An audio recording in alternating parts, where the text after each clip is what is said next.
And thank you for joining the Washtenaw County Road Commission for our May 19th virtual working session. Before we start the session, there are a few housekeeping items that need to be covered. Number one is, speaking at the moment is Doug Fuller, and I am the chairman of the board of the Road Commission. Items we need to cover. Number one, if you would like to make public comment during this meeting, we will prompt you at the appropriate time in the agenda to virtually raise your hand. If you are viewing the meeting on your computer, first make sure to click Join Audio.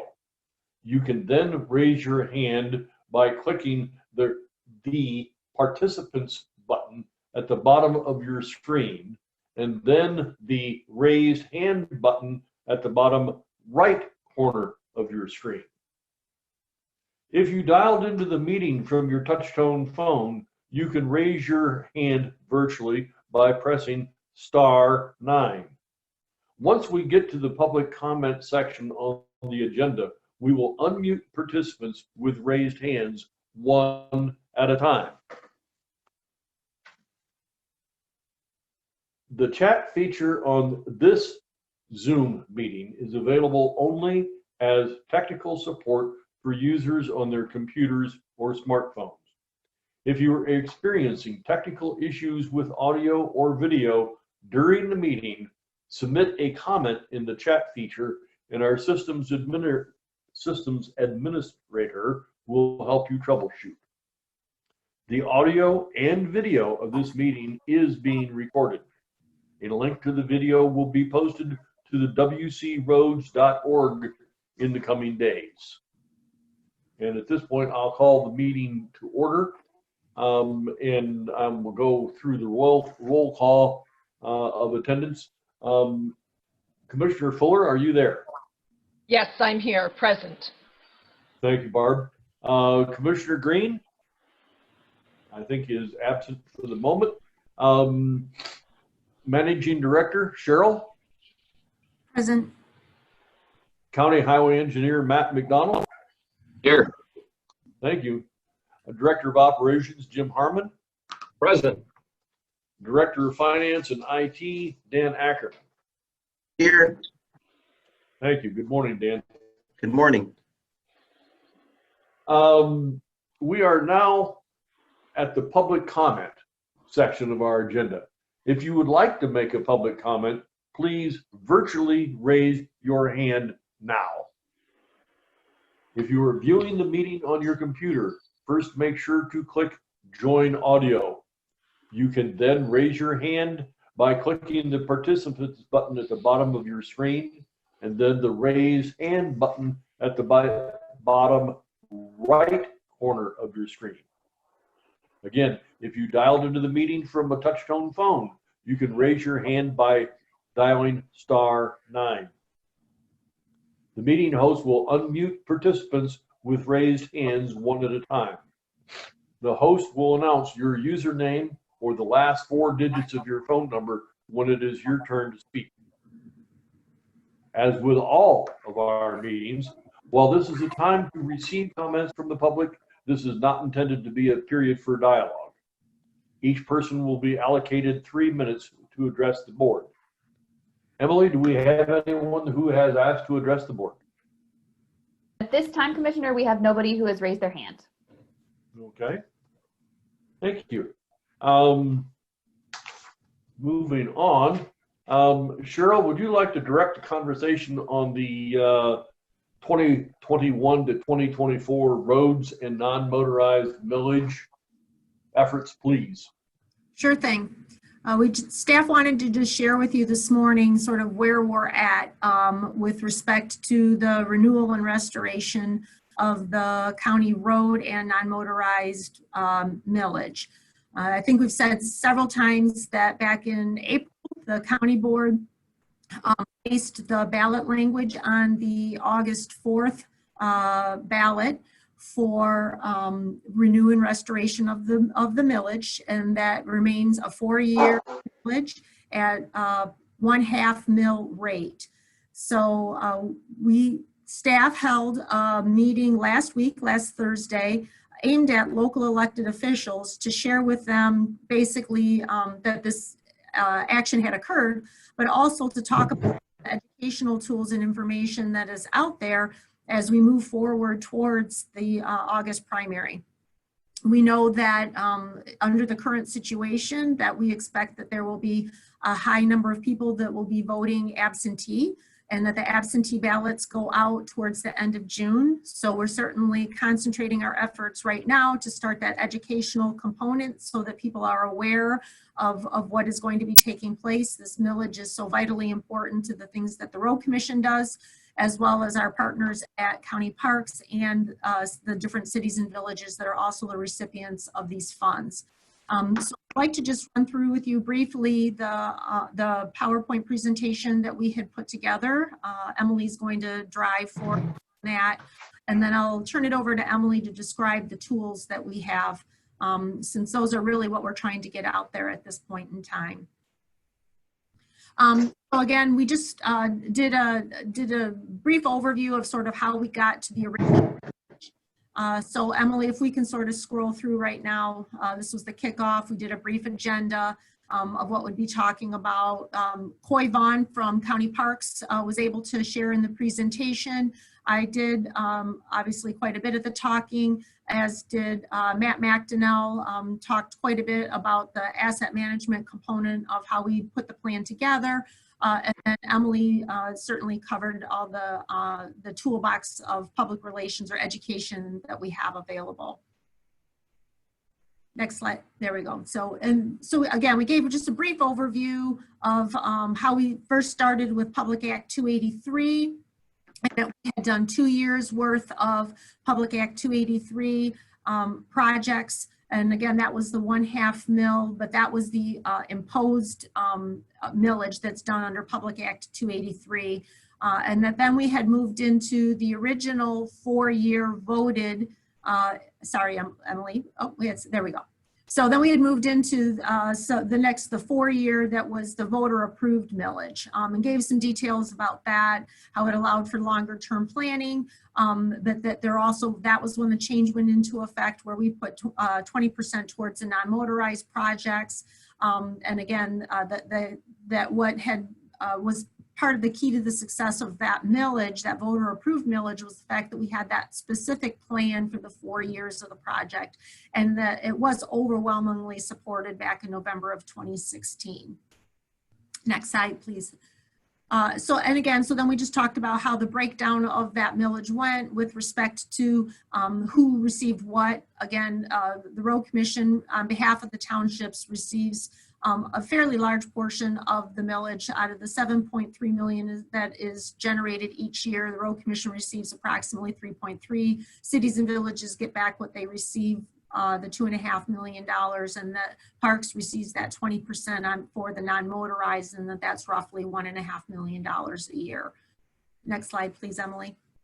And then we started talking about what we've been able to accomplish so far. So those are the projects we've been able to do with the existing millage. Next slide, please. And that how we've been able to improve the pavement conditions that we have out there, making steady progress, certainly not as fast as we'd like to, but that we absolutely have been headed in the right direction. Next slide, please. And then we showed some examples of the different types of projects that we've been able to do.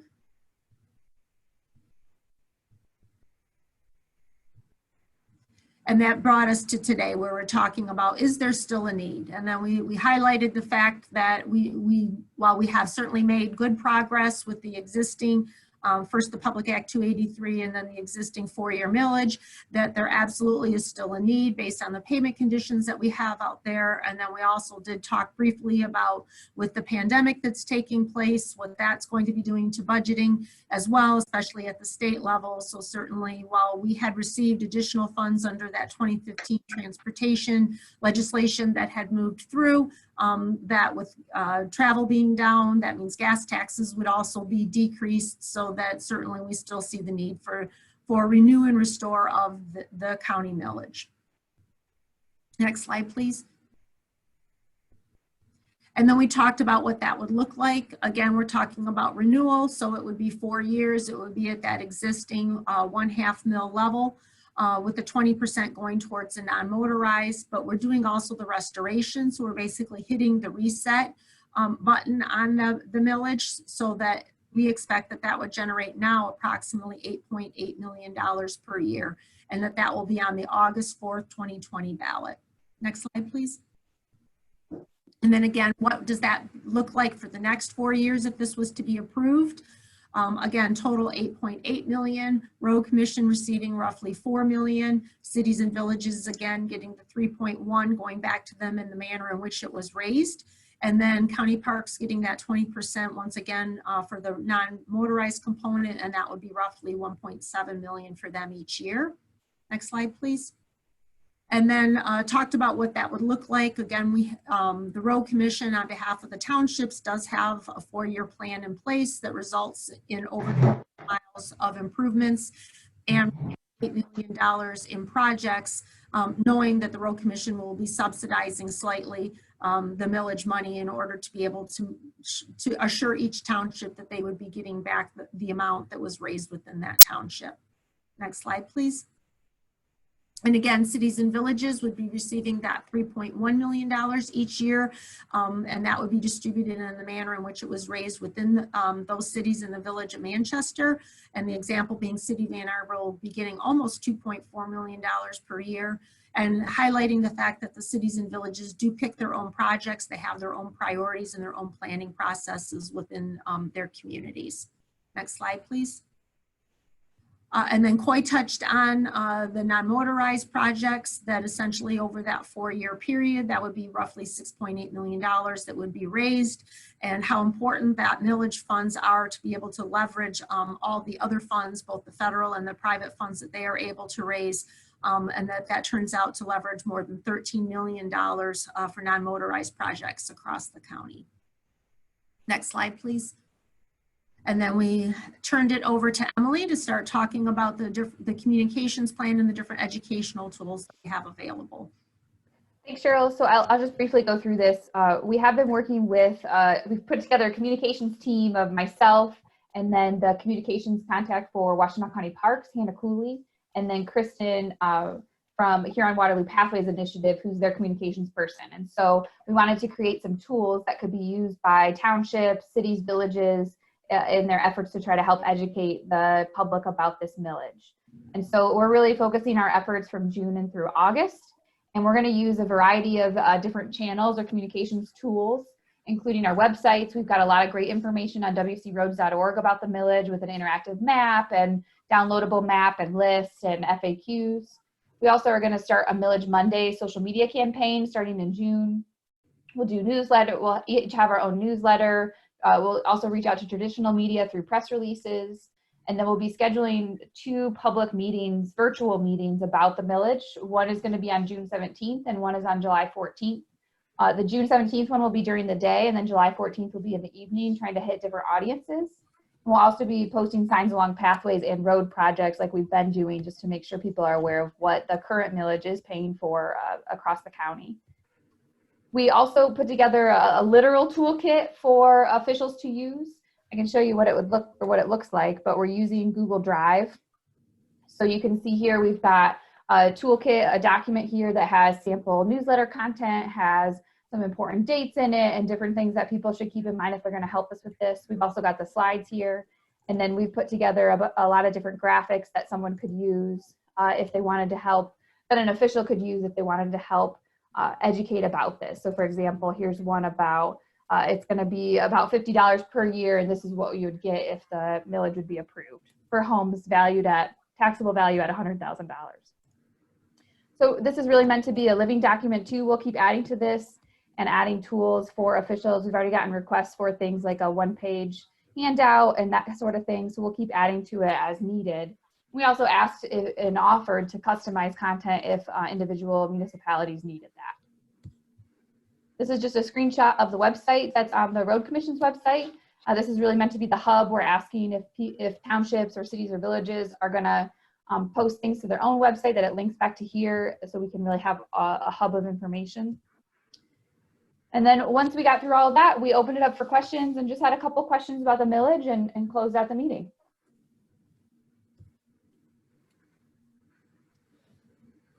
All right. Thank you, Emily. That's a real quick summary of the meeting that we held last week. And since that time, we actually have had the city of Ann Arbor has reached out, as well as several of the townships, asking about the different tools that we might have available, how they can get additional information to share with their residents with respect to this millage and what is coming up. So we're excited. I think that it was a good start, and certainly now we've got a concerted effort over the next couple of months to make sure that we get this information out there. And again, the focus absolutely is on education. This is simply explaining what has been done, and that should this millage pass, where those funds would go, which was really sort of the heart and soul of what we did the last time, and felt that it was very successful. Gets once again back to the accountability of government. People want to know, if I pay for this, what exactly, where is my money going, and what will be done with it. So so we really like this model. It seemed to be successful last time, and we're optimistic that it will be again this time. So are there any questions about the meeting that we had last week, or the information that is being presented, any of the educational tools that we have out there?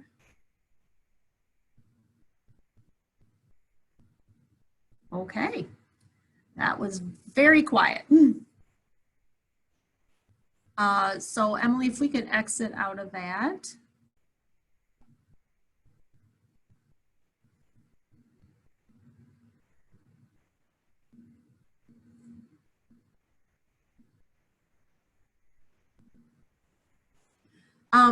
So I guess, are there any other questions on the millage whatsoever? Or Commissioner Fuller, are we ready to move on to the next item?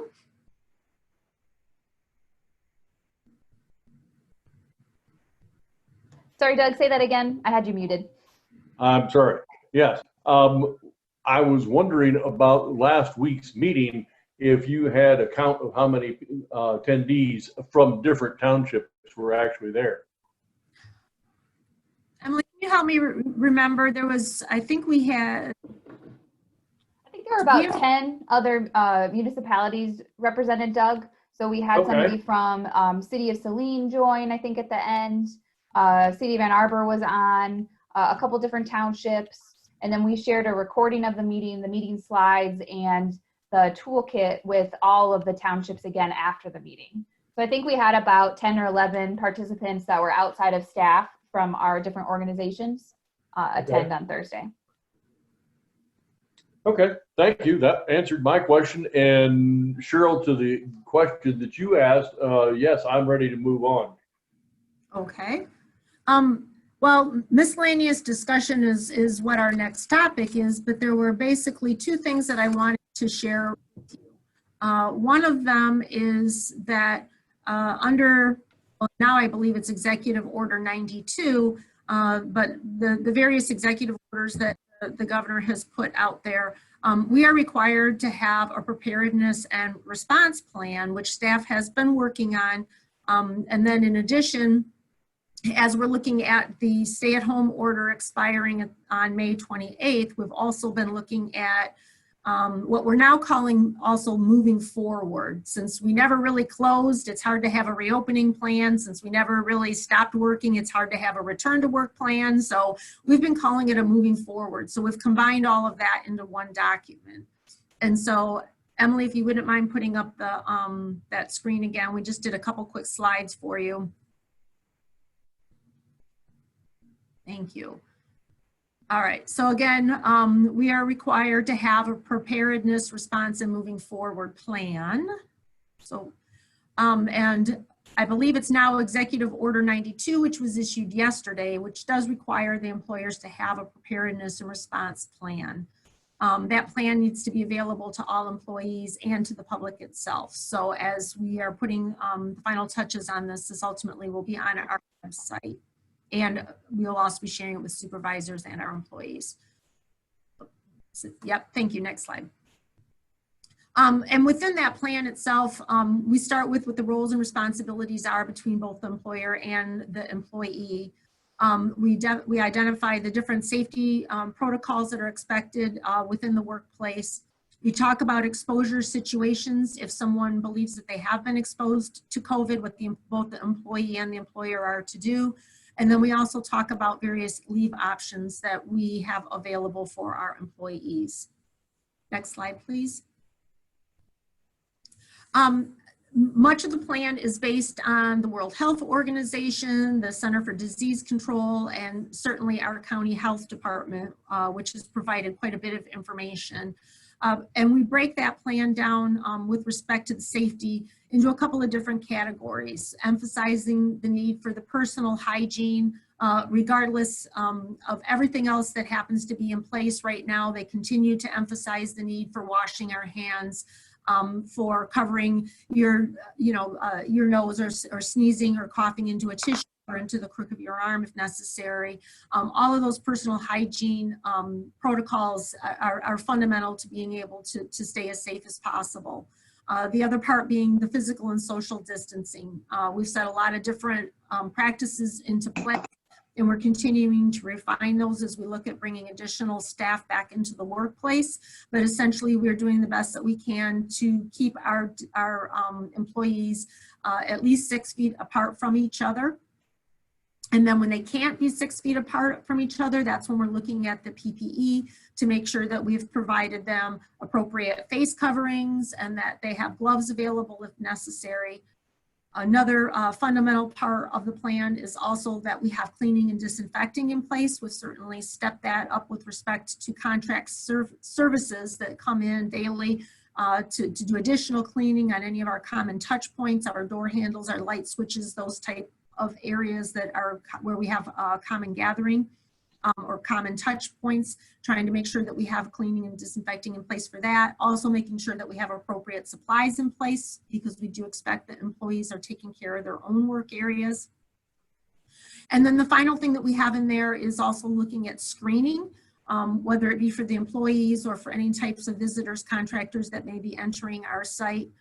That they are required to affirmatively state that basically they are not exhibiting COVID-like symptoms, that they have not been in contact or exposed with anyone that has tested positive with COVID, and also that they have not traveled within 14 days.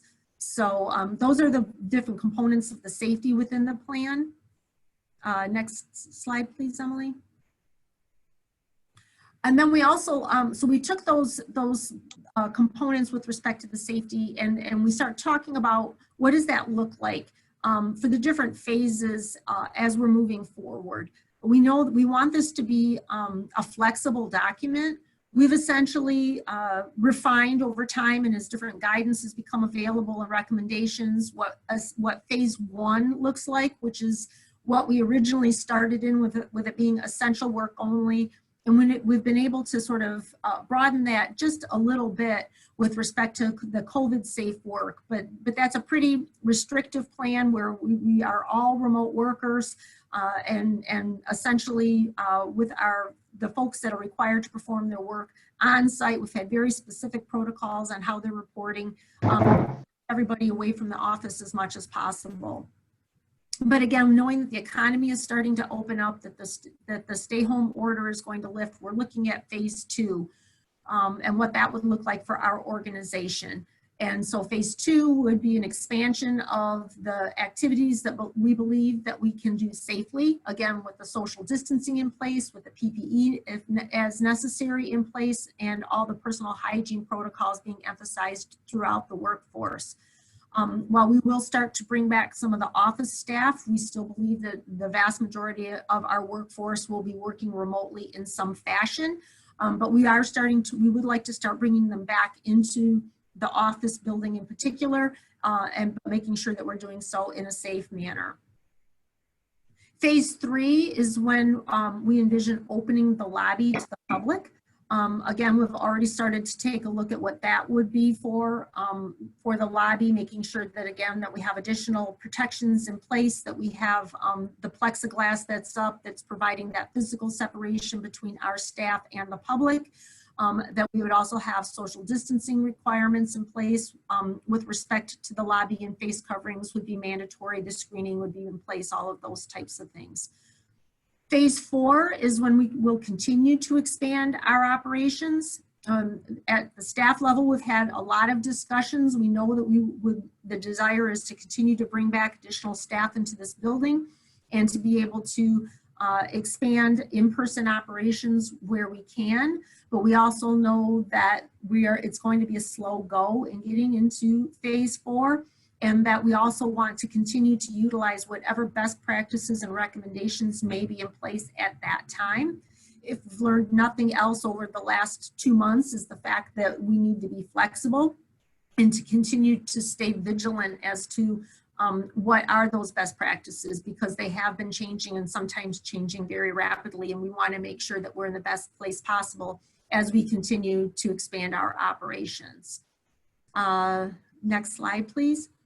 So essentially, I just wanted to make you aware of the fact that we do have this document, that it will be a very public-facing document. We'll be putting it out there, and to see if you had any questions with respect to what the plans were as we start to gradually open up our building, first to staff, and then at some point it will be to the public as well. Be happy to answer questions. Barb, you got? Yes, thank you, Doug. How is staff reacting to the phased reopening or the moving forward plan? What kind of input have your senior staff and rank and file employees had with respect to this proposal? Well, most of our field staff has been working throughout. We've slowly the activities that they have been doing, but most of our field staff has been reporting. We did reach out to all of our office staff who have been almost 100% remote. And we did have a questionnaire that we ran through with them about bringing them back, with how well they think that they are operating remotely, what tools that they might need or are lacking in continuing to work remotely, or why would they want to come back into the office. We've heard a lot about like dual monitors that most people have in their office spaces and they don't have those in their home situations, or access to printers that certainly we utilize here, although we've certainly gotten away from a lot of the paper end of things and been able to do the vast majority of our work electronically. But what reasons would staff have for coming back into the office? And then how are they feeling? Are they feeling connected? Are they feeling disconnected? I mean, by being remote, we're not having that interaction with each other. So we had, I believe there was like 8 or 10 questions that we asked each of our office employees about coming back to the office workspace. So we have that information. What they need to do to come back, and trying to build a schedule and bringing them back in. So certainly, for example, Carrie, as much as she's able to do many things remotely, assembling the board packet for her remotely has been a bit of a challenge. Just with multiple things going, it's easier. She's much more efficient if she can come into the office on certain days in advance of board meetings to put that board packet together. She's got the multiple monitors going. She has access to a printer, those types of things. So we can work out a schedule where we would bring her back for those specific activities. I know with Dan in finance, we've got, whether it's accounts payable or it's our payroll, there's different activities where it's helpful to have that staff come in for brief periods of time to be able to do what they need to do here in the office. Others can continue to work remotely and have the desire to continue to work remotely. And we do have some staff that want to come back into the office because they're just missing being in the office. So we're trying to take all those considerations, take all of those intents into consideration as we're building a schedule. But right now, we're envisioning about 25% bringing people back into the office, and then we'll see how that goes, and then we'll build on that from there as we can. Does that make sense? Yes, although I think this is going to be a long-term adventure. I don't see us returning to prior practices 100% in within a 12 to 18 month period even. Also wondered about the IT folks. How are they holding up with, I expect, a great deal of support being asked for?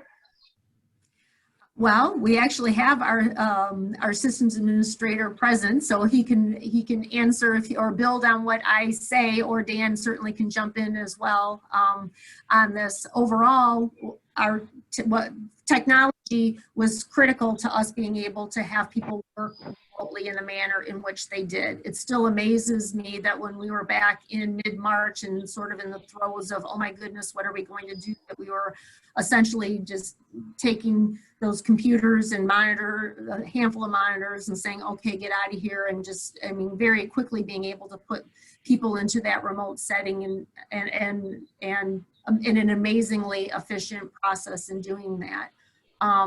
Yes, the technology is still there. Yes, I know that Chris answers quite a few questions still from staff on a fairly regular basis.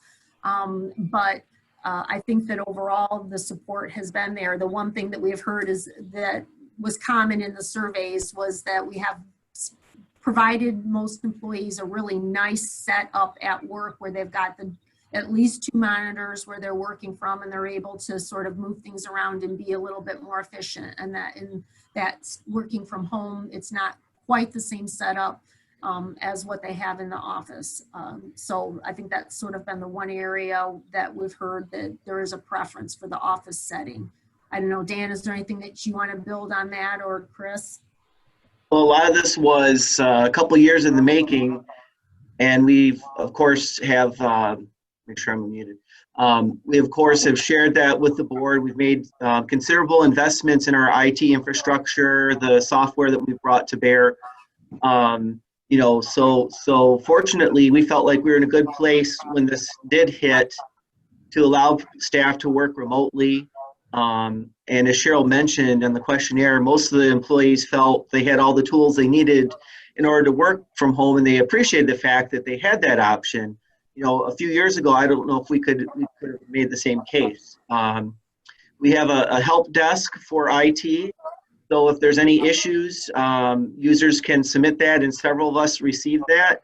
And I don't know what the current status is, but we're addressing a majority of the help desk tickets within a day or so, closing those out, which is pretty amazing. Sometimes I think we've got 3 Chris's, because it seems like as soon as you submit a request, it's resolved. So I just want to give all the kudos to him. He has just been outstanding with this. He's been a great communicator. Of course, we have Dominant Systems as our managed service provider. They've been helping us if there's been anything that's kind of beyond the realm of what Chris and I can handle. We also have Josh, who is our summer intern, so he's been helping as well. So just a combination of things, I think, given this current situation, I think we're really able to conduct business as best we can. As Cheryl said, we'd be a little more efficient if we were in the office. I know I miss my dual monitors. I'm actually in the office today, and once you plug your computer in, you realize how much you miss those huge monitors as opposed to staring at a laptop screen. That being said, I still feel like I can do a majority of the things I need to do from home and feel safe. And, I think that was echoed by many employees in that questionnaire. So Chris, I don't know if you'd like to add anything to that. Thanks, Dan. I think Cheryl and Dan pretty much nailed it. We're very fortunate that we attacked a lot of our major issues before all of this really hit. A lot of staff, there were a lot of questions, a lot of user education right at the beginning of the COVID, but now it's kind of evened out. The call volume's still heavier than normal, but not as bad as it was in the beginning. But I do think we're doing pretty well now. Have there been any connectivity issues, and is anyone's home-based subscription for internet risen? I mean, is there a cost that's being incurred by our employees because they're working from home? Not to my knowledge. That has been one of the biggest issues and one of the biggest things that we've had to kind of educate staff with, that the connection doesn't lie on our end. It's actually their home internet. A lot of people that live in rural areas, myself included, have had that as kind of a limiting factor. But yeah, that's been kind of the tricky area, Barb, is that just trying to educate them and say, like, this is really the speeds you need. But I've not heard of anyone actually paying to increase their service or anything like that. Thank you. I would also like, oh, I'm sorry. I'd like to echo all the things that have been said and just compliment IT, the engineering department. By far and large, the vast majority of our workers are working remotely and doing a great job. It will sound like a bit of a Teams commercial. That's a software that was not utilized pre-pandemic, and now we are utilizing it dramatically every day, much like we would email. So that has kind of been a shift, but it's been a good thing in a lot of ways, as we're able to collaborate, meet virtually, and we do that as well in the administration, in management team meetings. We're very accustomed now to these types of virtual meetings, and it's been vital for us in our success in getting the work done remotely. So thank you, Dan and Chris, for setting us up so nicely to be able to deal with this. And Matt, I think you hit the nail on the head. I always try and find positive in any situation, and some of the positives are all these tools that we've brought to bear for the road commission are more fully being utilized. I want to say our team's utilization jumped like 80% in late March, early April, which is amazing. Online document collaboration, real time.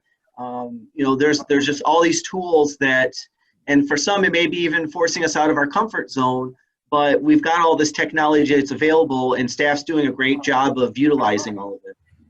And quite frankly, Barb, things may never go back to normal, and so Teams meetings and online collaboration, whatever the case may be, might be here to stay, and our staff is gaining those skills, which I think is great.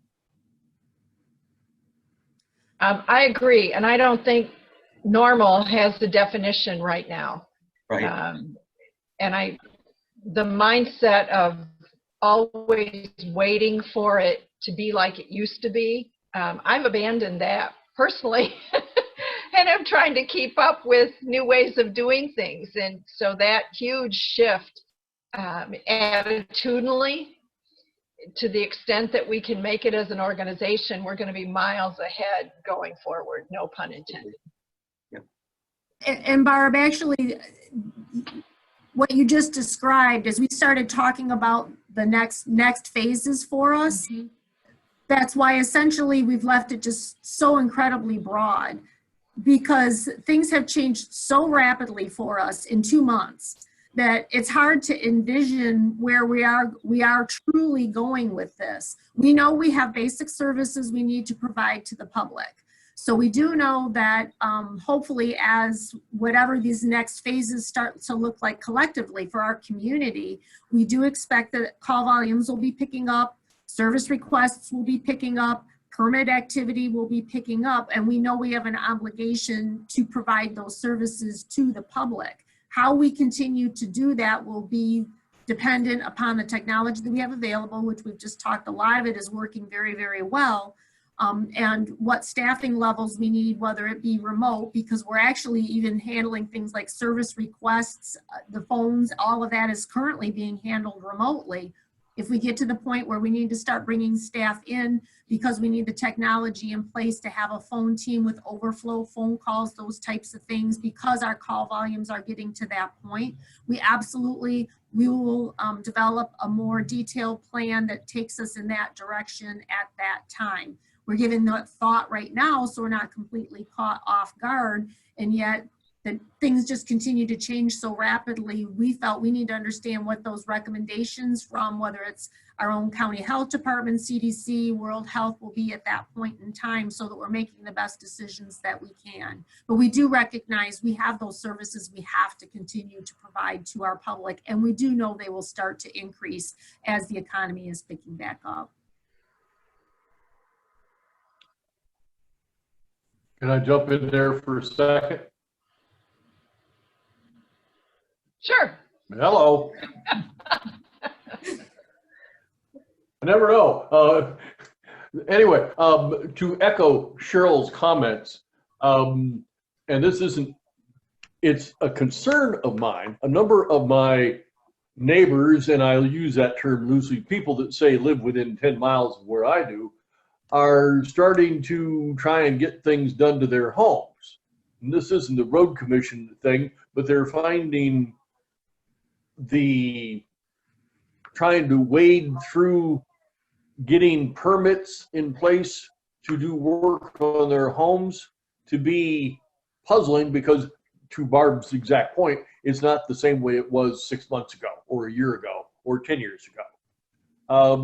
So to Cheryl's comments, we need to be very mindful that as we develop new ways to do our work, that we manage to keep touch with our customers, so that somebody who wants to put in a new driveway and is used to meandering into our office and talking to people about it, that may not be the way we go forward with this, but we need to keep close enough to people so that we can explain to them what the steps are that they need to follow to get whatever it is they need done.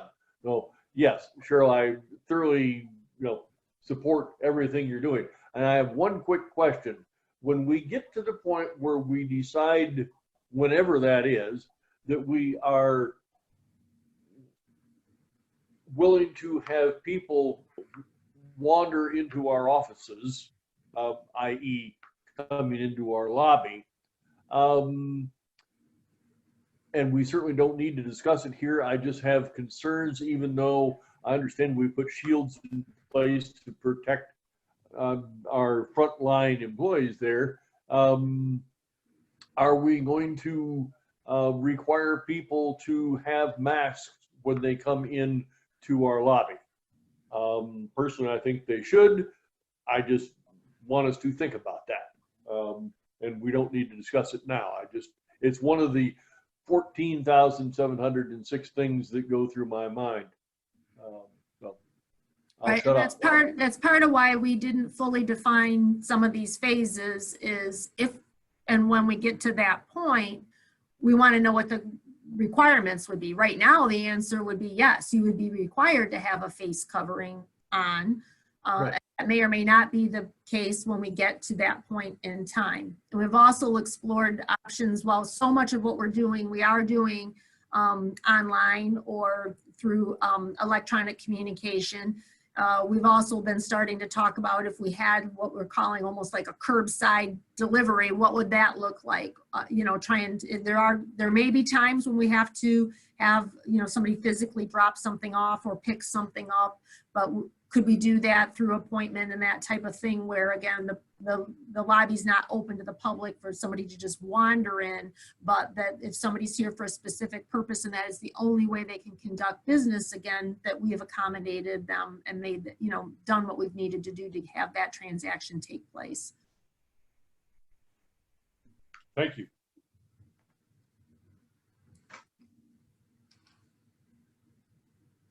Anything else we need to cover, Cheryl?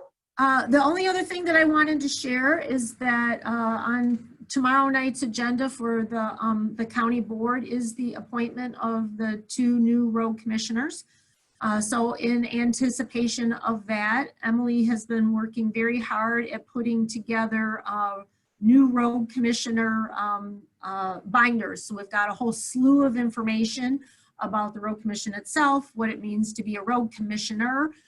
So we're in the process of putting all of those together so that we can bring these new people on board and start the education process on exactly who we are and give them the information to be able to learn a little bit more about us. So are Cheryl, these actual 3-ring binders, or is this a website that they go to? Is this a flash drive that they're being provided? Again, I'm trying to look forward and plan for the worst and hope for the best. But Right now, these are old school. So these are actual physical binders, and we actually have made, well, 6 of them. I have one, and then for the 3 existing commissioners and the 2 new commissioners, so that you all have the exact same information, because some of them are old-fashioned. They are actual, the CRA handbook on being a road commissioner. So they are paper copies right now.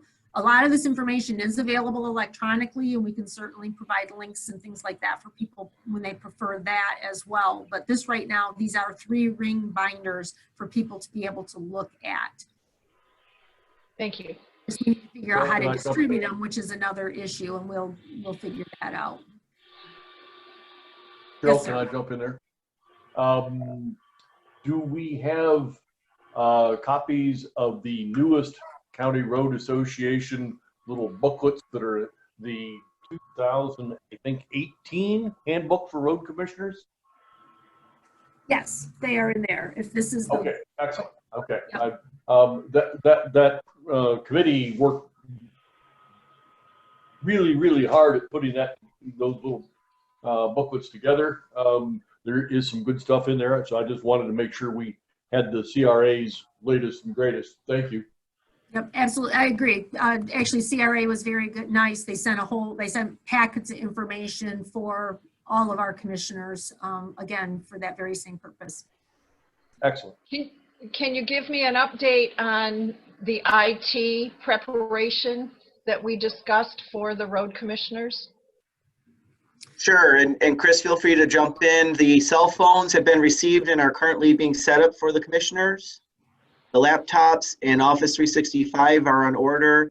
There are some supply chain issues these days, as you can imagine, but we're doing all we can to get those in as quickly as possible.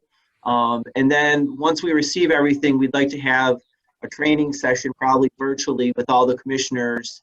So you'd have the cell phone and the laptop, and we can kind of go over things like cosign and anything else, how to access your email on your cell phone. So that is in the works. Will these new commissioners be participating in the next meeting in 2 weeks? One would think.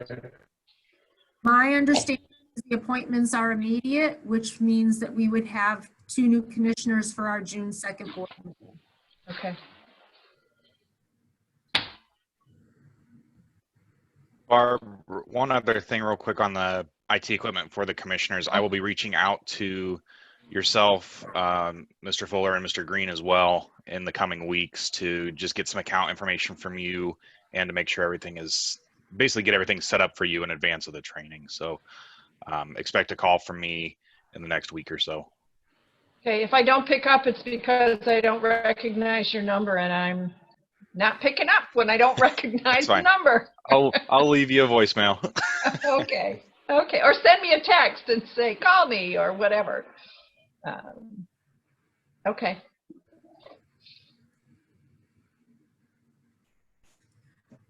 Thank you. All. Cheryl, if you're done, then I'll ask for a motion for adjournment. Well, the only other thing that, if I could, I'd like Jim to just speak briefly to the fact that if nobody's noticed, it's actually rained a little bit over the last, and before Washtenaw County completely floats away, I'd just like Jim to give a brief update. His staff has been very busy on making sure that we have as many of our transportation system open to the public. Have we reestablished communication with Augusta Township? Our district foreman's in Augusta Township making direct observations on the notorious locations as we speak, and won't hesitate to close roads to protect the road and the traveling public if he feels that's necessary. And he knows he has the superintendent's and my support, so we're counting on him. We've had a few inches of rain. Ground is saturated. We're looking at 100% runoff at this point as a result of the rain over the last few days. We have experienced localized flooding, but nothing catastrophic, no major structure failures or roads washing away. We certainly had our share of rilling where water's eroded the road edge, stripped limestone and gravel from Hillcrest and placed it down at the bottom of Hillcrest. We'll be actively working to recover that material and put that back where it's supposed to be, more or less putting Humpty Dumpty back together again.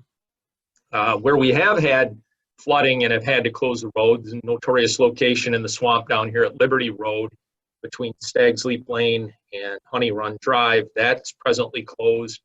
Honey Creek broke out of its banks yesterday, and staff quickly last night barricaded the road to protect the road and the traveling public from that hazard.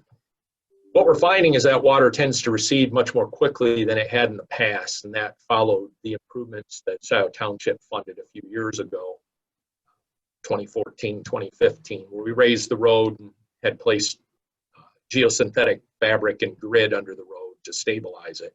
So it's no longer sinking into the swamp.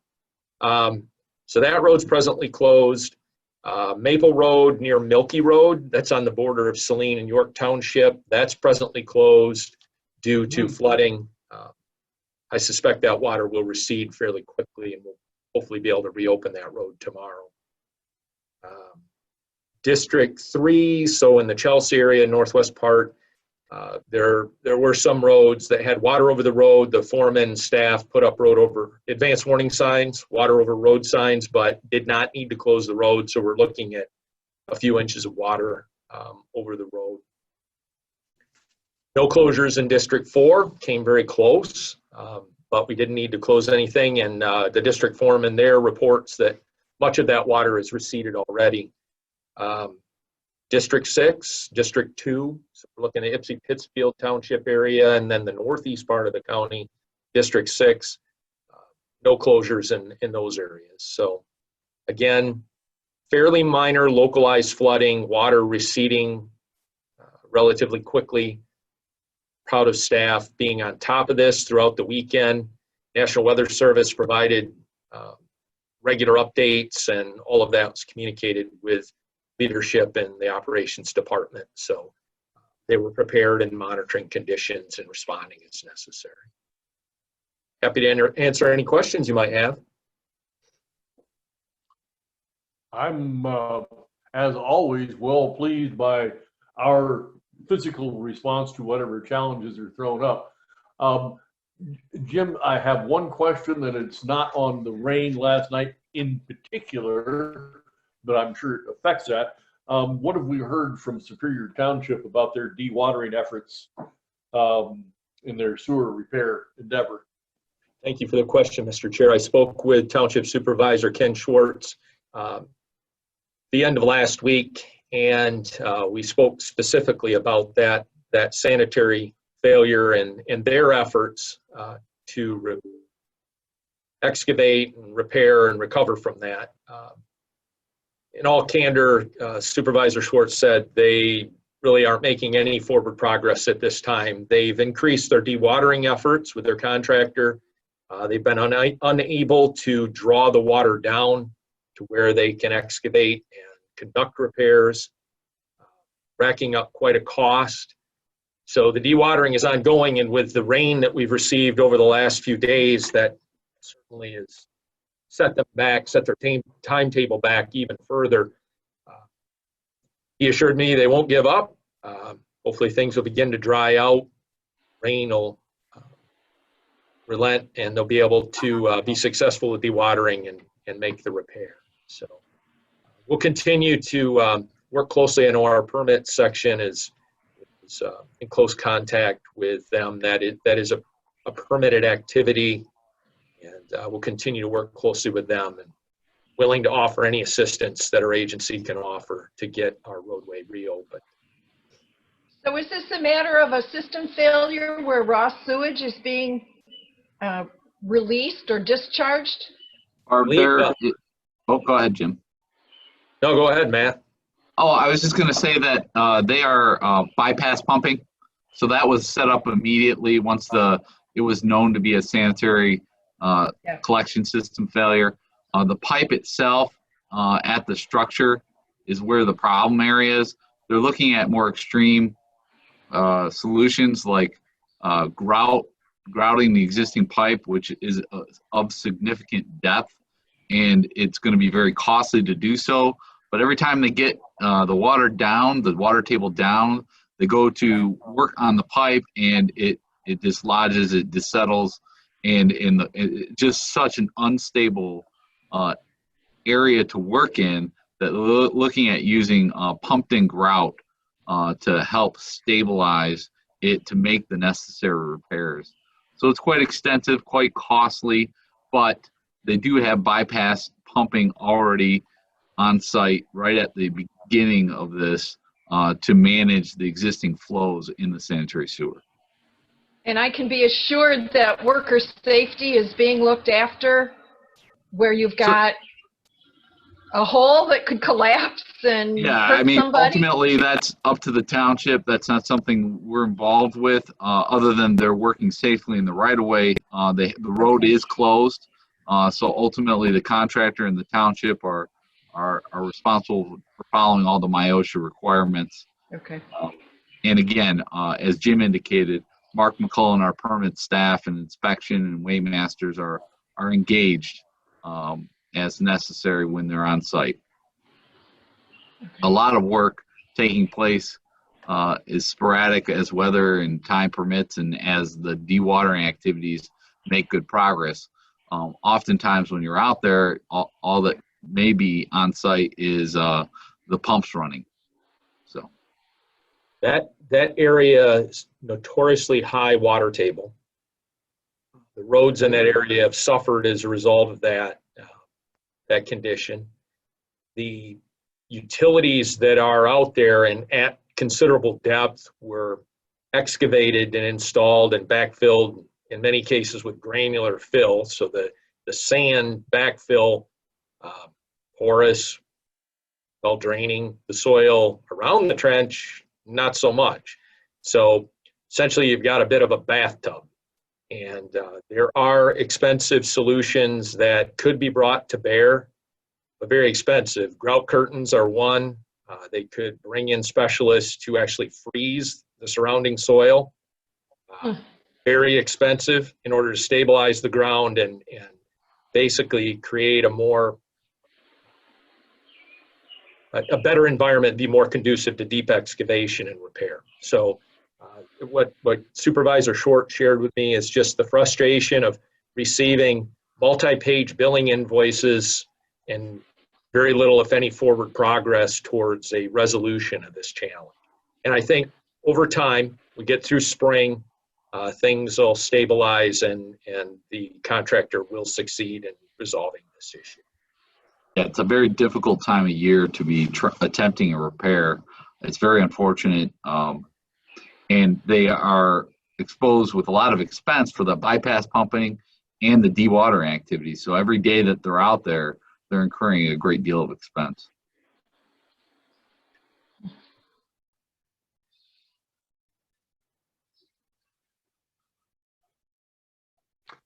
Cheryl, anything further? Nope, nothing from staff. Barb? Nothing at this time. Okay. Thank you. Could I have a motion to adjourn? I move adjournment of this working session. I will second that. And that will require a roll call vote. Commissioner Fuller, as in Barb, Aye. and Commissioner Fuller, Doug, says aye as well. So we are adjourned, and thank you all.